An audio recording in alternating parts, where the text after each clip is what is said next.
afternoon. We're back. Welcome to the Veranda. As you know, and I repeat this every time I do a show, my reason for doing this is so you can meet the candidate. We have forums, we have debates, we have meet and greets, we have candidates walking through the parks and all that. But you don't get to personally hear their story and why they're running for office. That is my reason for doing this show. I want to give the at-home person, the voter, the opportunity to meet the candidate. Today, my guest is the one, the only, current sheriff of Shelby County, Floyd Barksdale.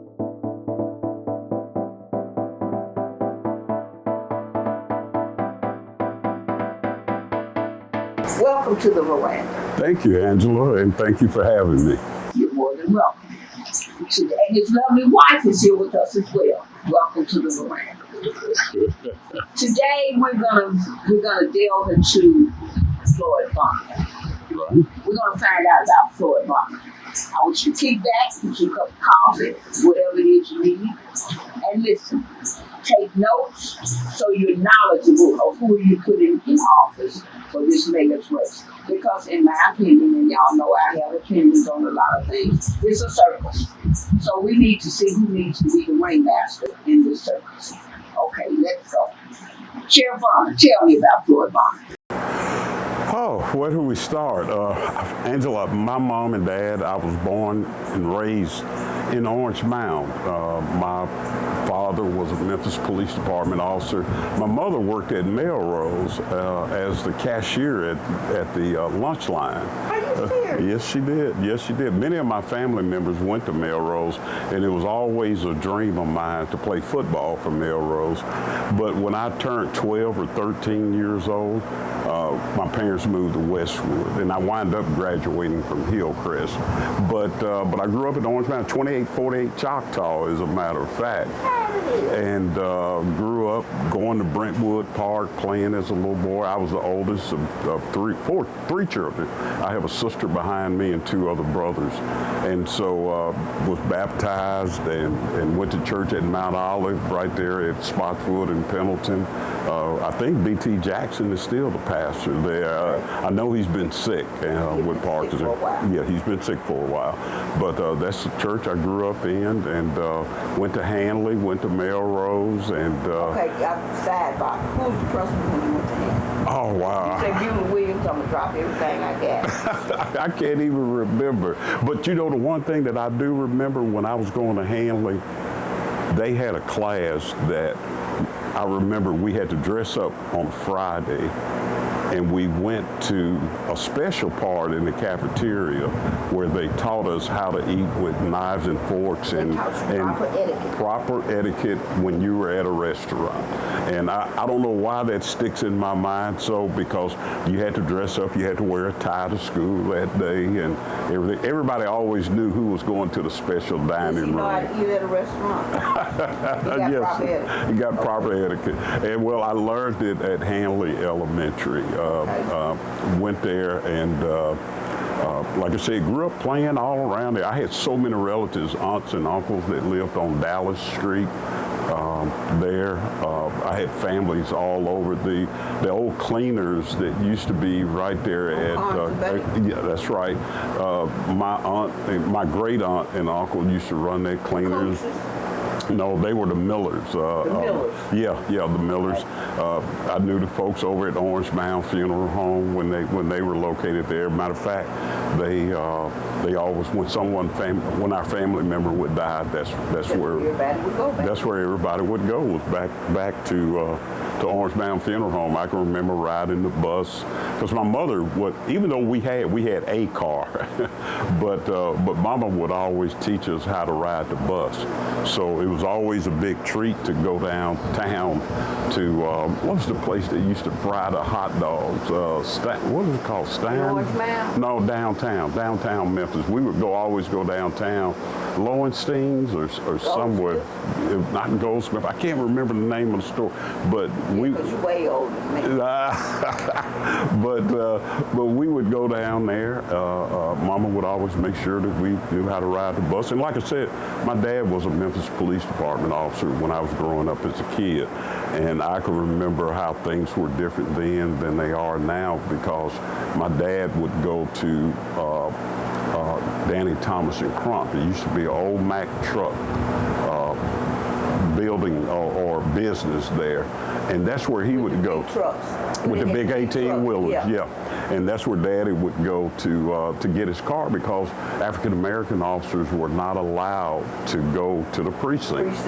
And we only had one car, so when Daddy would work the midnight shift, my sister and two brothers and I would have to load up in the car, because Daddy wouldn't want Mama to not have a car at home at night in case, one of us got sick. She had to take us to the hospital or something like that. So it was. I enjoyed my years there. I remember Pete Mitchell, and when I was a little boy, I used to always go up to the high school and watch the football team practice. Just to share a bit of history with so and Mr. Jesse Wilson. Pete Mitchell and Jesse Wilson gave me my first job. Really? They gave me my first job. They used to own a place called Orange Mound, The Dip. The Dip, yeah, absolutely. My sister and I worked at The Dip because we lived next door to The Dip, and that was the corner, that was the spot that day. Let me ask you this. What prompted you to go into law enforcement?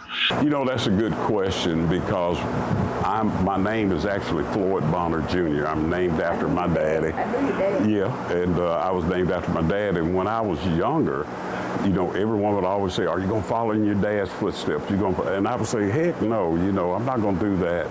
But I went off to graduated from Hillcrest, as I said. Then I went to junior college for a couple of years up in Jackson, Tennessee, at Jackson State. And I graduated from there, so I was getting ready to come back to Memphis to go to the University of Memphis. Well, I needed a job, I needed to get out of the house. And so my dad, I had a love for science. I loved biology and dissecting animals and stuff like that. So I always thought that I would go somewhere in the medical field or do something in the medical field.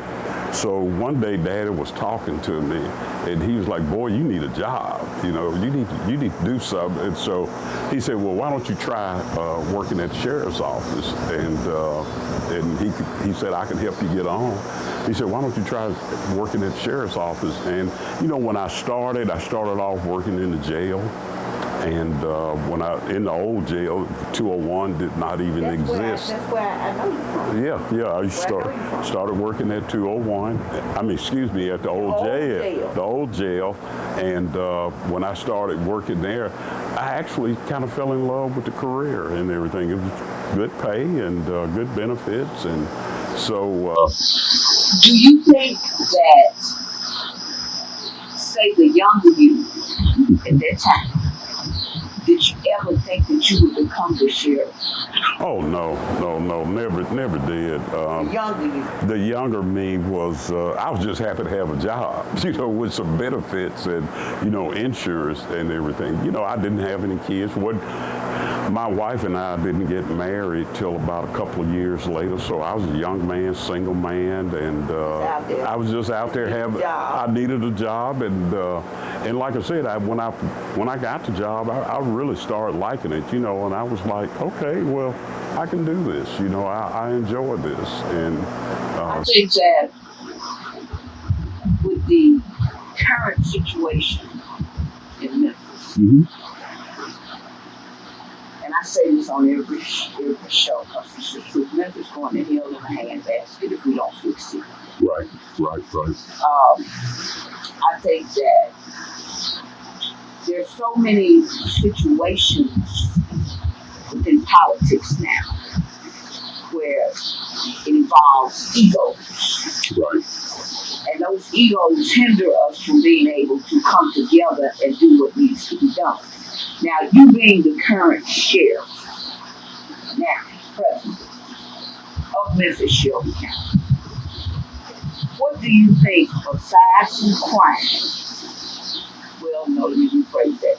What do you think is our number one problem within the city and county of Shelby County? Well, I think all of us can admit, or we should admit, that is crime now. We've seen crime escalate over the last few years, and it's just, it breaks my heart when I have to read the reports and I see what's going on in the news, see what's going on in our community. The level of violence that we're experiencing now. You know, I was on the front line going up trying to talk to Governor Lee about this careless permit, or they call it constitutional carry. That was a huge problem. That was the problem. Yeah, right there. and you know, and I sat just as close as you and I are and talked with Governor Lee and told him, not only me, some others from Memphis, we talked about it with Governor Lee and asked him not to sign that bill. You know, that bill had been permeating around Nashville for years, years and years, and Governor Haslam, the governor before him, would not sign it. And I don't know what changed or the pressure that Governor Lee received. All of a sudden, he told us he would consider it. And then when you put the Casarin doctrine in it, which means that every citizen can carry a gun, the car is an extension of your home. So that means that you can carry a gun inside your car. So when we got to guns in cars, then we got to guns, people can carry guns on their persons. It's just a recipe for disaster. And I mean, it's like the wild, wild west out here. Right. Because you see these, I see these kids. I went down the street, and I'm not going to name that particular street, because I don't need you to come for me, because I guarantee you I got security coming in my yard, find out what it is. But you would have to recognize, you got people walk down the street with strapped up like they going to the OK Corral. Right, and what the citizens don't realize is how close this year it came to a vote in Nashville in the General Assembly where they were voting on to allow people to carry long guns. And what I mean long guns, AR-15 shotguns. But I mean, they would have been able to carry them down the street at Kroger's, at you know, so I mean, it's just, I don't know where we're going. I mean, I understand people, if you're on the other side of the argument saying you're right to bear arms and you're protecting yourself and all that, but what people don't realize or think about is that there's consequences when you pull the trigger of a weapon. You know, when you're shooting or shooting at someone, we in policing, we're trained to know your backdrop, know what's behind you. Well, bad guys and people that don't train like we do, they don't take that into consideration. So I often wonder, what would your insurance company do to you if you miss your target and hit someone else? Let me ask you this. As mayor, what would be your initial type remedy to this? Well, the initial type remedies would be definitely taking a look at the Memphis Police Department, possibly reorganizing, bringing some things that we've been successful at the Sheriff's Office with, data smart policing, and putting cameras up in some of these underserved communities, and cameras have made such a difference in identifying criminals and being able to solve crimes. So bringing those kind of things. Then I have what I call from desk to duty. When you go into a precinct, any precinct, and you see officers there, you know, we need those officers out on the street. Everybody is going to tell you we need an additional 400 to 500 police officers. But Angela, we can't afford to wait. It's going to take 3 years or better to get to the numbers that we need to get to, because officers are retiring. I think, well, I know Memphis now is paying retention bonuses to keep officers there because experience does matter. These experienced officers that are leaving now, it matters. So, we need to hang on for them for a while, because when you think about adding an additional 400 to 500 officers, you're going to have a young police force. You're going to have a young police force, and you need those older guys and ladies. Yeah, you need that experience there to show them the way. And then also, I think part of the problem is this goes into another level, so to speak, that you would be a part of. One of the biggest problems I see in Memphis and juvenile crime and crime in general is there is a revolving door for youth offenders. And I understand that this has to be handled at a legislative level, right, but it can be broken down. But I think if you make it aware to these younger people that know, well, hey, I can go out and commit a crime, kill somebody, do this and that. I'm a kid. I can go in and get out. Right. I think that needs to be changed somewhat to show that there are consequences for your actions. Because right now there are no consequences for youth offenders. They go commit a crime, get out, go to juvenile hall or something. Some of these kids need to be tried as an adult. Well, I think some of the kids that are committing serious crimes, murders, are being tried as adults. But I think that parents need to be held accountable too for their children. And with that being said, there are no more big mamas. Right. Big mama, you couldn't pull this stuff back in the day when you did what? You got a what? You finna go what? Oh, let me tell you this story since we're talking about that. I remember, I don't eat figs to this day. I got a whipping. I got 3 whippings within an hour. The daddy and the whoever called you. And Miss Frankie next door. I went in Miss Frankie's backyard and stole some of her figs off her tree. Where she whipped me. I went home and and told my mom that Miss Frankie had whipped me, and she asked me. She said, "Well, what did she whoop you for?"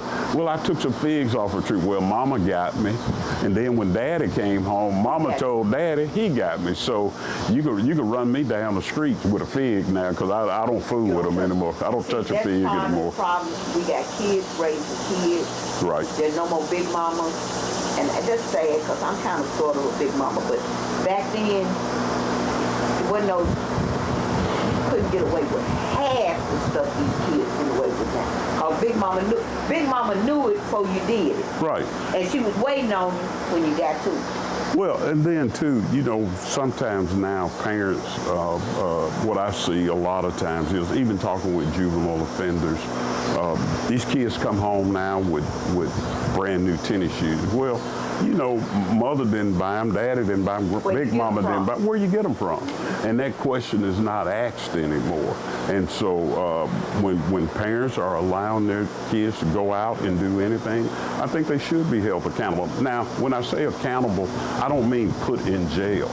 I mean, civilly fined. From your actions. Right. I mean, if you go out and you break my window out of my car to get some change out of it and you get caught, then, that parent should be held responsible for replacing my window in my car. So with that being said, how do you feel about, and I know this is not an issue that the mayor's office should handle, but I think it should be, as far as parents being held accountable for their children being truant?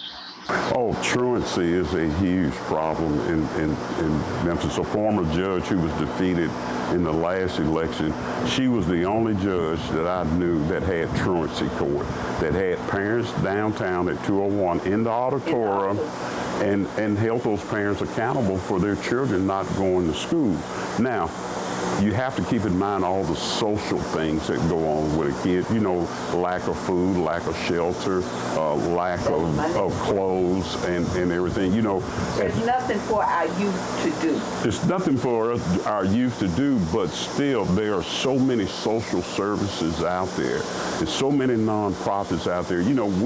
We at the sheriff's office, we adopt a school. Valentine Elementary is our adopted school.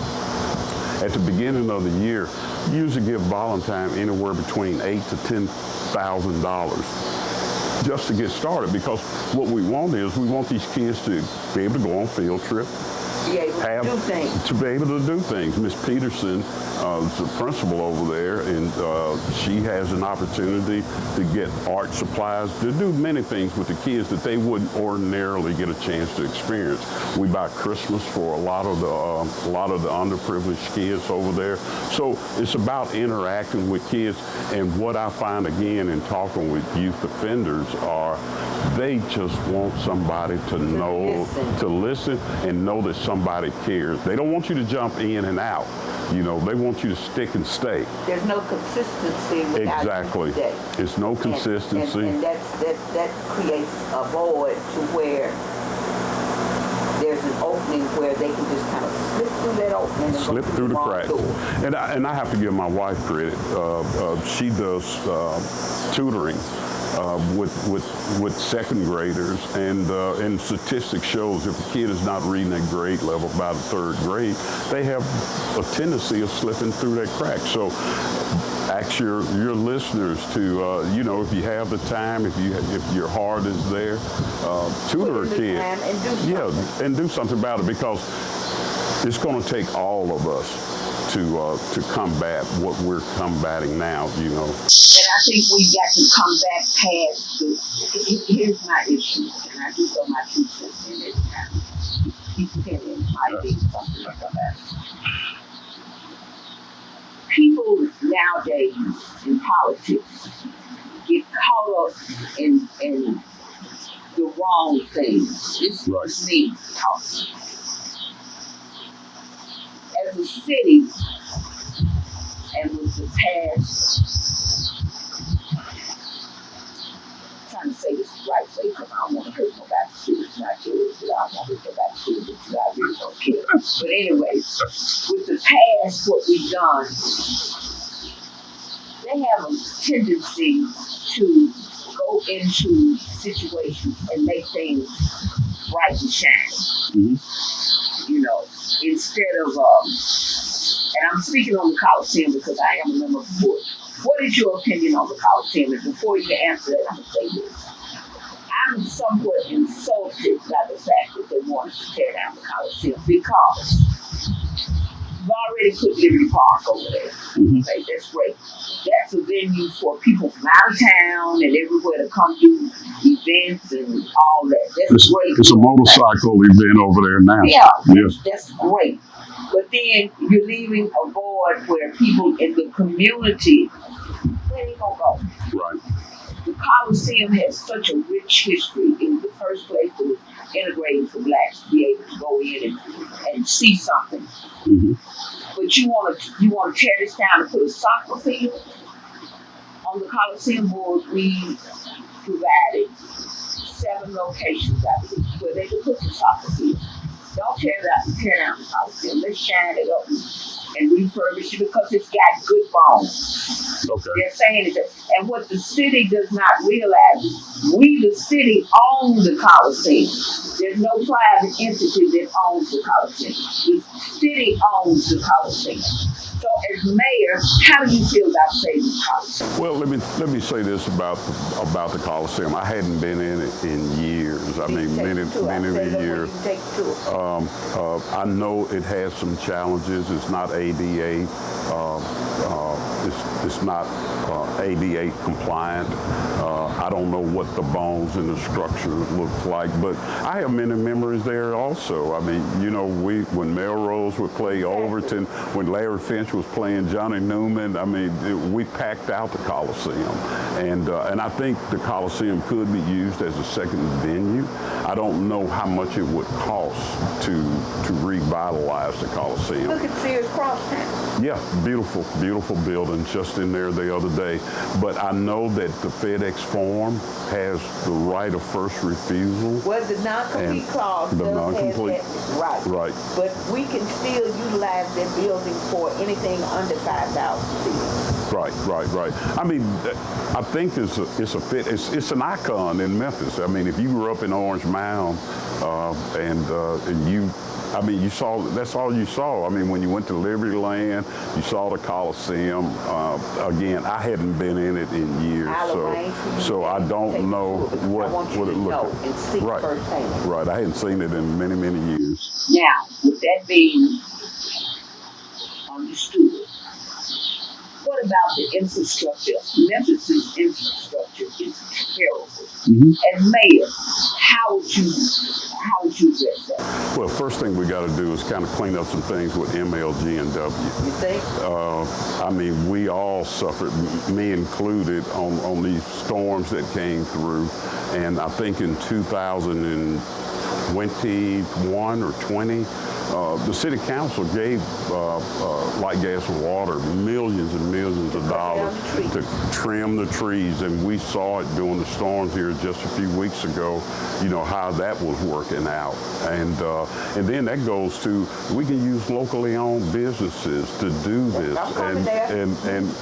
and to do this tree trimming. I don't know if you ever had a tree trim, but it is very, very expensive to have it done. I just had a friend of mine up in Millington had a big oak tree to fall, and he was telling me it was going to cost him $20,000 to $25,000 just to get the tree cleaned up. So, I mean, when you start talking about infrastructure, the sewer, the light, gas, and water, then we can always talk about potholes in our city. That's what Memphis does. They go down and they fix a few potholes. They tar a few streets, but the potholes falling in. Right, right. Well, they have to be fixed properly. You know, I have a brother that's an engineer that works at the road department. He and I talk about it all the time. And he says, you know, man, if you fix the pothole right, you dig it out and then you dig around it and then you fill it in. He said, you don't have the issue. He said, you just can't come out there and throw asphalt for the day that when it just caved in or whatever street they were, Madison or something. I'm looking for the day that's going to fall in. Right. Eventually. So Memphis has poor infrastructure. I mean, this infrastructure goes back to when I was, and I don't care how old I am, but nothing's changed. And I met with Mr. McGowan prior to him becoming the Light, Gas, and Water. Mayor's assistant. And I knew personally who's going to miss Light, Gas, and Water, and I was under the impression that there was going to be a great. It didn't go like I thought it was going to go, let me say that. So I'm looking for a mayor to come in there and say, okay, here's what we're going to do and here's how we're going to do it. Now, next question. With Blue Oval coming in, how do you see that playing a role in Memphis and Florida? Oh, it's going to play a huge role in Memphis. Even though Blue Oval plant is a long ways from Memphis, the Fayette and Haywood and Tipton County line, there are going to be so many companies that are going to be spin-offs of Blue Oval. And this is what I'm saying about having our city job ready. We've got to clean up brownfield sites. You know, Blue Oval built where they built because they built on a site that they knew they could have ready within a year. There are opportunities here in Memphis where we could have those spin-off companies, but they're not going to come if it's going to take 3, 4, 5 years to clean up a site. So, you know, we've got to clean up these brownfield sites. And what I mean by the brownfield sites, the old gas stations, cleaners, places where chemicals were dumped. We've got to be a site-ready city. And we've got to have our kids ready. You know, I want to rev up Opportunity Youth. Angela, unfortunately, we have 35 to 40,000 kids between 16 and 24 without high school diplomas. And so how can we be ready for the next, not just manufacturing jobs? I mean, these are going to be high-level manufacturing jobs. These are going to be opportunities for our kids. So we do have the program in Memphis called Opportunity Youth. but we've got to rev that up. I would like to see a TCAT school. You know, they built one out in Bartlett. They built one, the state built one out in Bartlett. You would like to bring to Memphis? Bring to South Memphis or North Memphis, because we've got to be job ready. And these are places that our young people can go and learn the skills, learn the next wave of jobs, and have them ready to catch these jobs in Blue Oval. You know, Blue Oval is already started. Companies are already starting to buy property a little bit closer to Memphis, a little bit closer. I know there's a Korean company that's going to build a battery factory in Galloway, Tennessee. Okay. And that plant is going to have 700 to 800 jobs. And you think about this, and this is where people are really not thinking about Blue Oval. When that Saturn plant was built up in Smyrna, Tennessee, and you can go back and look at it in Wikipedia, Smyrna had 5,000 people maybe when all of that, because that Saturn plant was built, Nissan plant was built in the 80s, in the early 80s. Their population has grown to over 50,000 people now.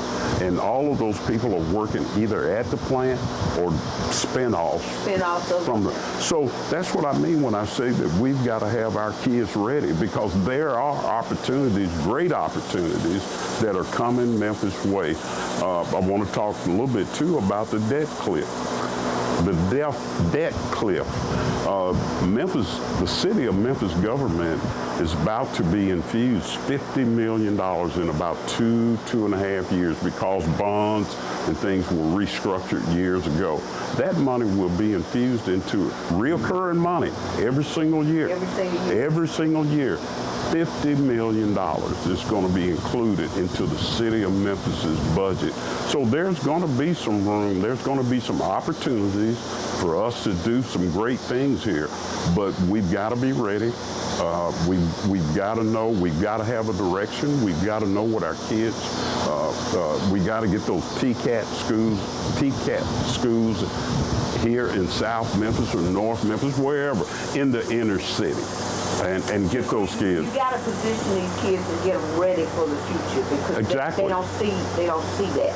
And that's unfortunate, because a lot of times we live in such a microwave society now, where everybody wants it instantly, and you know, you didn't get to where you are instantly, neither did I. You know, you asked me that question earlier, you know, did I ever see myself being the sheriff one day? And I did. No. You know, but the opportunities that I had over the course of my career, being promoted and then getting promoted again, getting promoted, you know, and then I saw where, you know what, maybe I can break this glass ceiling and be the sheriff, do something different.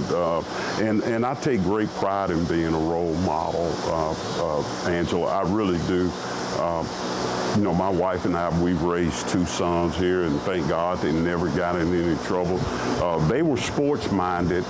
We had one, our oldest son played college football, our youngest son played college baseball, but every kid in Memphis is not going to be an athlete, you know, so. Memphis does not have to be a thug. No, it doesn't, but we have to provide those other opportunities for these kids. The kid that likes to play the violin, the kid that likes to draw, the kid that likes to paint. That's something that I think, I'm glad you tapped into that. That's something that I think creates a problem. Our school system is, I can't say the word I want to say, because I'm off.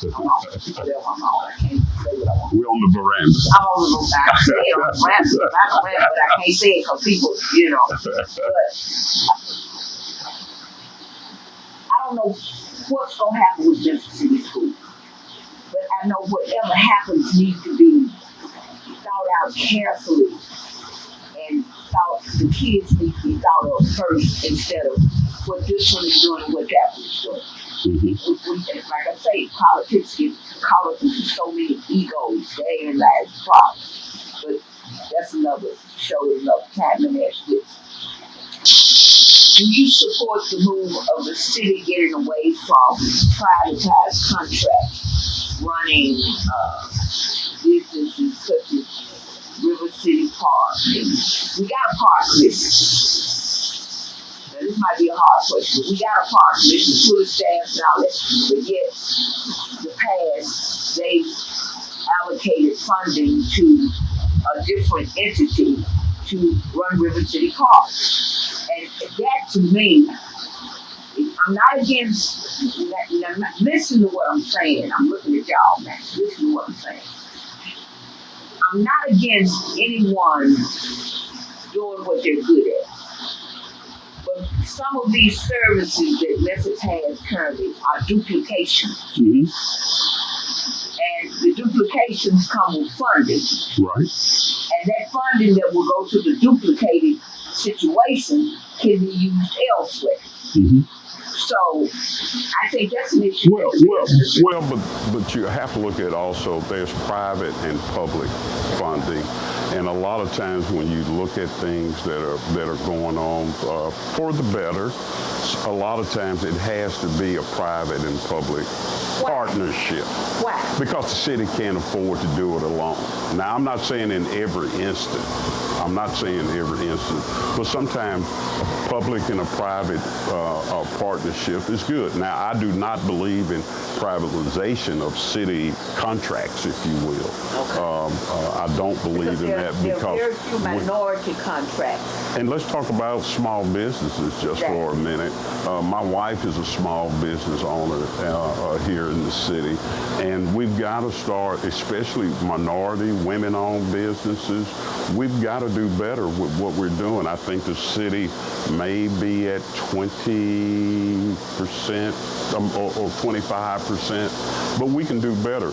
When we hire these companies that come in on these large construction projects and stuff, some of that money, a percentage of it needs to go to locally owned businesses. And a lot of it can go to And I just had a meeting maybe a week and a half ago, talking with some small business owners who were very capable of doing the business. However, when a general contractor gets the job in the city, then they go outside the city and hire these contractors. Because the labor is cheaper.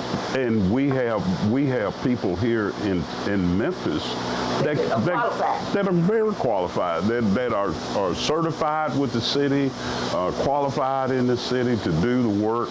And so we need to focus in on giving those people an opportunity to do the work, because it's only going to make our city better. I mean, when we can prosper here in Memphis, and it's going to provide jobs for our young people. Again, I'm looking at what happened in Smyrna, Tennessee, to happen here in Memphis. Even though the plant per se is not in Memphis, but it's going to be a lot of jobs. And I think when people many years ago, when you were young and everybody was running,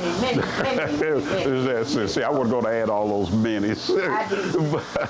But when people ran to Atlanta because they saw it as a fertile ground, I think in years to come, people are going to come to Memphis because they're going to see this is a city that's moving forward, a city right that's now, Memphis the opportunity.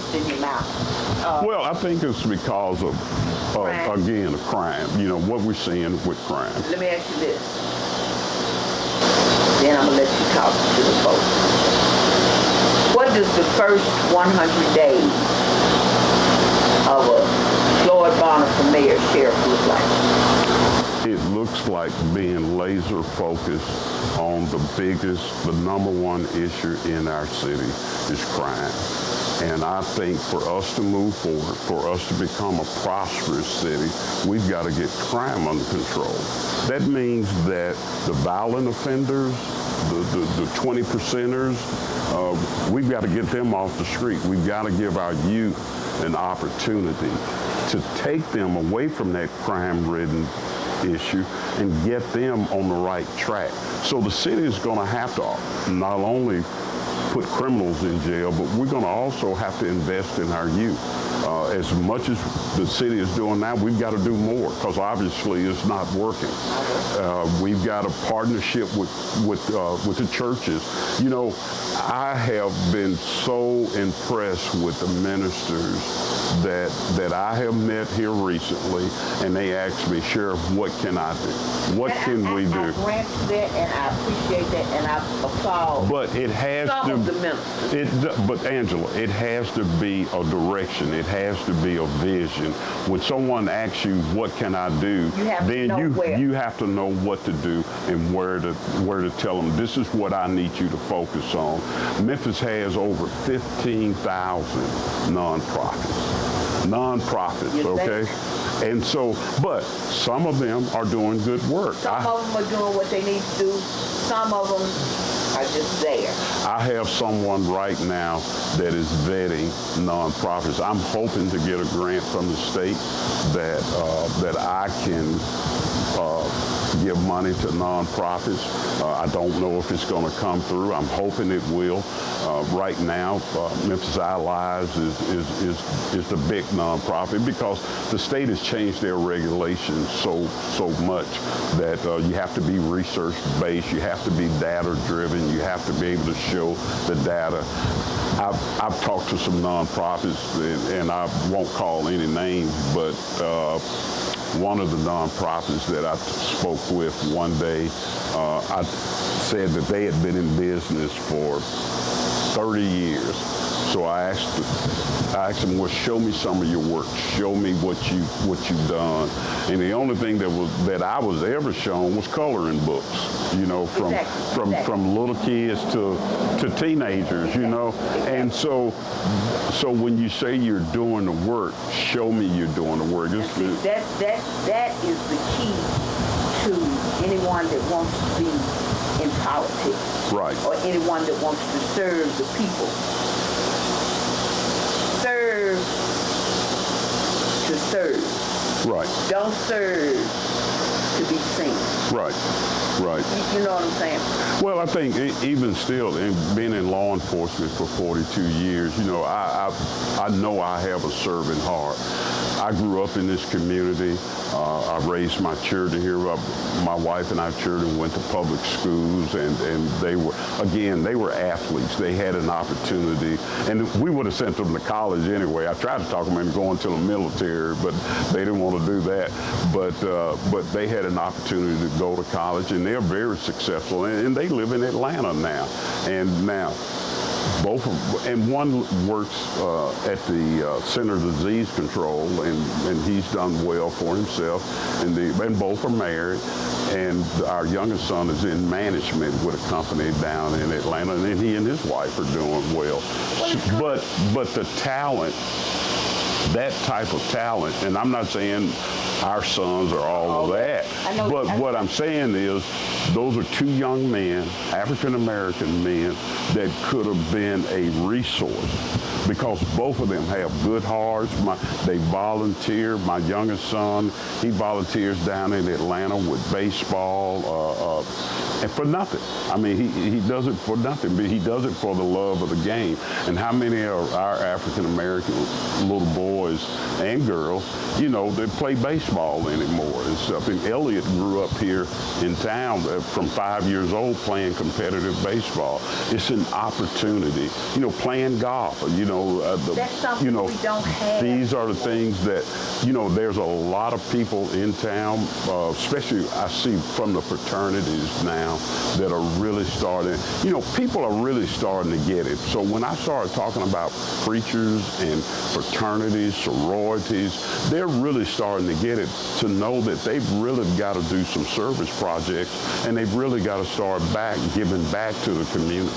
And even though this is a predominantly black city, we've got to get past that. We've got to get to the point where I don't care if somebody is turquoise. Right. You feel me? If they are qualified, ABGB, EFD, whatever. Right. If you're qualified, you're qualified. Right. If you've shown service, you've shown service. But Memphis politics gets so caught up in who's this and who's that. Who's this and who's that. We got to get past that. Well, we can no longer operate in silos. In silos, that's right. We cannot operate in silos. We've got to get out of our own little box. We in our own way. Yeah. And if we all, the next mayor, Angela, has to be able to pull people together. Now, in my last two elections, I was very fortunate that I received the most votes in a county-wide election, and I have those qualities. I can bring the ABCs and bring anybody to the table and be able to talk. But you must have a goal in mind. People want to help. Trust me. On this mayoral campaign that I've been on, I think, when you talk in East Memphis, you talk in South Memphis, North Memphis, we all want the same. We just got to have a leader that's going to be there in City Hall to kind of quarterback it all. And hold that thought. Now, I want you to look into that camera. You've been looking at me. I know I'm gorgeous and all that. You look at me all the time. I want you to look at that camera. And I want you to talk to the people. And before he does that, I want to say this. Again, my reason for doing these shows is so you can meet the candidate. Nobody else does this. Everybody else do commercials and they ask people to do this. I want you to meet the candidate. All the way around, this is my voice, so I can do how I want to do it. I want you to meet the candidate, get to know them, so you make the correct choice in who you're voting for. We have three types of voters. We have the knowledgeable voter that's prepared and knowledgeable. We have the voter that goes to the poll, and the first name they see, they pick. Then you have the third voter that when they get to the poll, if there's an educated, hard-working poll worker that gets to you before the other one does, that's who you gonna vote for. But be the first voter, but be a voter first and know what you're voting for. I'm giving you Sheriff Floyd Bonner. I want him to talk to the camera and tell you why you should vote for him for mayor of Memphis, Tennessee. Well, thank you, Angela, and thank you for your listeners and all the people that are going to be watching this film. My name is Floyd Bonner. I'm asking you for your vote. I'm asking you for your support and your prayers. I think the number one issue that all of us could speak on in Memphis, Tennessee, that our number one issue is crime. I have 42 years experience in dealing with crime here in Shelby County. I think our next mayor does not need to take 2 to 3 years on trying to figure this crime situation out. I'm ready on day one. I'm ready to tackle our biggest problem. We didn't get an opportunity to talk about blight doing our spot here at the Veranda, but we've got to clean our city up. I remember the times when Memphis was voted the cleanest city in the country. We've got to clean this city up. We've got to have opportunities for our young people. We talked about the TCAT schools that the state is building. We're talking about Blue Oval. We're talking about cleaning up brownfield sites. But we've got to be a site-ready city. We've got to be knowing what's coming down the pipe with the additional monies in the revenue. But we've got to be ready. Memphis is a wonderful city. I think the best is yet to come. I know the best is yet to come. But we've got to get out of our own little silos and get out of our own ways sometime and pull together and bring this city together. And I am that candidate to bring this city together. I'm asking you for your vote. I'm asking you for your support again. Floyd Bonner for mayor. Thank you, Angela. We want to thank Floyd Bonner, Sheriff Floyd Bonner, and Mrs. Bonner for coming to the Veranda today. Now I want you to stay tuned because we got some more coming. As I said, I have not endorsed a particular candidate, but I will be. And I want you to know, this is for your information. This is for your knowledge. So you will be voting the best candidate for City of Mayor. Again, thank you for coming to the Veranda. You can see it on my Facebook page, Angela Barksdale, or you can see it on Conversations on the Veranda Facebook page, or you can see it on YouTube, Conversations on the Veranda. So you don't have no excuse. So to those people that call me every election and say, who do I need to vote for? And I'm being honest, people actually call, who do I need to? Look at this show. You still call me, but look at this show and make your choice. Thank you, Chair Bonner. Thank you, Ms. Bonner, for coming to the show. Vote for Floyd Bonner for mayor. Floyd Bonner.